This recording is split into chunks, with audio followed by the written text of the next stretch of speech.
while Liverpool had to negotiate Germany's most recent hipster team in Hoffenheim before seeing off Maribor, Seville, Spartak Moscow, Porto, the English League champions and the conquerors of FC Barcelona. Their fans face an equally rocky path on their way to the final on the 26th of May.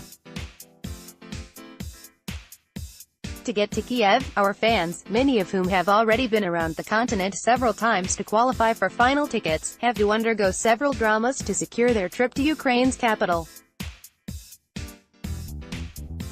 Firstly, there was the ballot.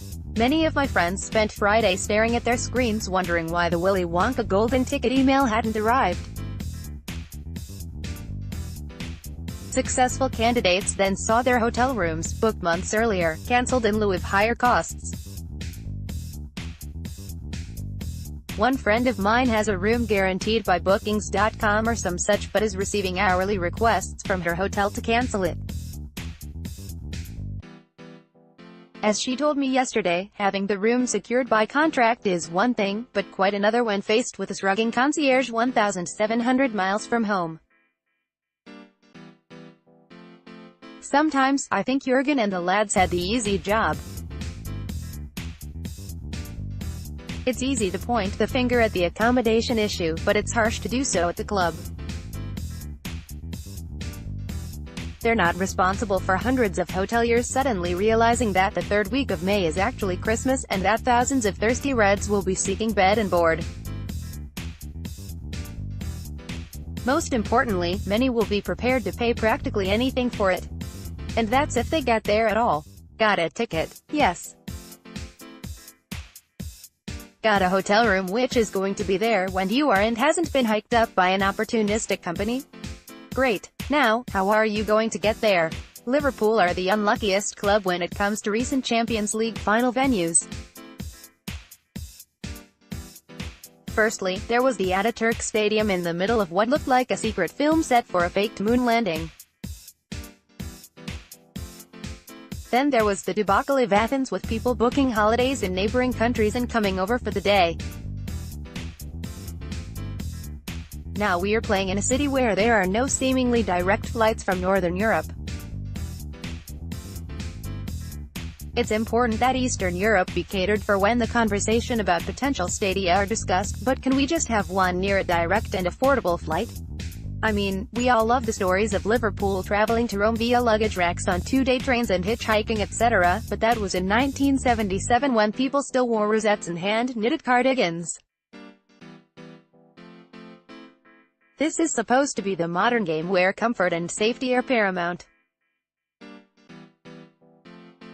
If modern stadia are as dangerous cinemas, why is it necessary to make fans to choose between trekking across Europe or bankruptcy? This one falls squarely on the shoulders of UEFA. Infrastructure is key, and though Kiev may be easier to get to from the continent, there was always a chance that an English or Scouse team was going to make it all the way. Next year's final is in Madrid. As Trev Downey put it in our recent podcast, that makes things a little easier for our inevitable back-to-back Champions League victories. Of course, the situation would have been the same for any other club from these isles. This is not just moaning because it's us. The club are more than aware that this is going on and that flights to Kiev are expensive. There was a rumor that Real Madrid are charging €299 for their fans, but that was a myth with which to beat the club. There's no need for that. There's plenty of material elsewhere. Following the Roma game, Liverpool's CEO Peter Moore said, "We've only just got back, but rest assured we will do all we can to get our fans to Kiev, given the financial windfall for getting to the final and qualifying for the competition again. Would it not be possible for the club to look into chartering flights for impecunious fans? Isn't that the least they can do, seeing that we played such an important role in getting us to Kiev in the first place?" The silence is deafening. Moore retweeted a post by Thomas Cook, a club sponsor who offered a much cheaper rate when Man City played there earlier last season, stating that they have secured more aircraft at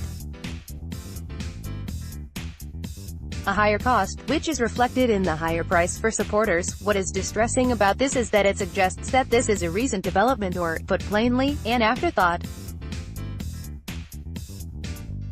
Personally, I'd have started looking at potential travel problems when Oxlade-Chamberlain's strike flew past Ederson in the quarter-finals. If the chartered flights are going to cost more, couldn't they help us out by taking on some of the financial burden?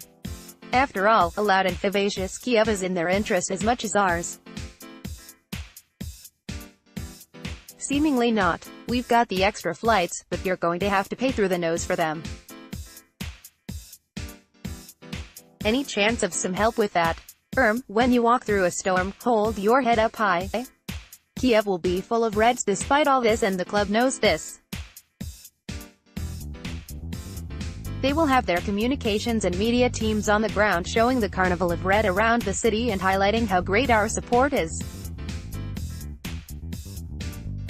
Liverpool fans will travel anywhere to see the lads and are famed for turning up in numbers. So why bother? Those flight prices are high simply because they know that someone will pay them. That may be a richer fan who fancies the trip rather than regulars who have been priced out, but their money is as good as anyone else's.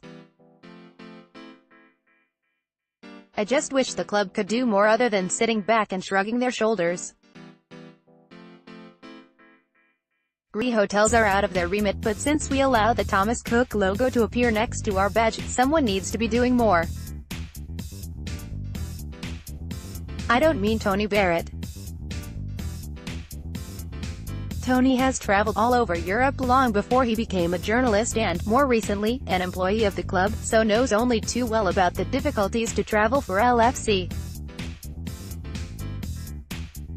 It's his superiors who must take a hand in getting as many ticketed Reds to Kiev. After all, this support thing goes both ways.